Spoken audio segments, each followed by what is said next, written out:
राज्यातील औद्योगिक आणि व्यावसायिक ग्राहकांसाठी वीज विक्री करांमध्ये वाढ केली आहे. MERCनं केलेली वीज दरवाढ आणि ग्राहकांवर लावल्या गेलेल्या TOD आणि ग्रीड चार्जेस अन्यायकारक असल्याचं काँग्रेसचे विधान परिषदेतील गटनेते आमदार सतेज पाटील यांनी बुधवारी विधिमंडळात सांगितलं. PM कुसुम योजनेमध्ये ग्रीड चार्जेस 5,000 युनिटवर गेल्यावर लावले जातात. ती 20,000 करावी. शेतकऱ्यांची क्रॉस सबसिडी थांबवू नये. सरकारनं फीडरवर मीटर लावावेत.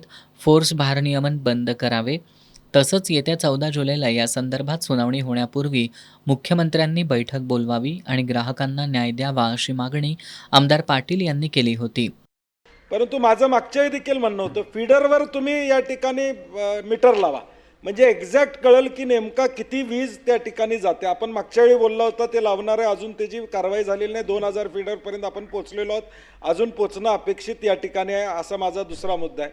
त्यामुळं माझी विनंती सन्मान्य मुख्यमंत्री महोदयांना आहे की आपण उत्तर तर देणारच आहात, परंतु माझी विनंती आहे या सगळ्या घटकांना एकत्र बोलवा. आपल्याबरोबर 1 तास बैठक घेतली पाहिजे.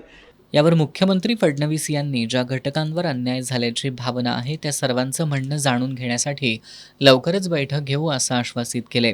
आणि तिसरं आपण जे सांगितलं, मागच्या वेळेस मी हे जे सगळे सोलर ऑपरेटर आहेत त्यांची बैठक घेतली.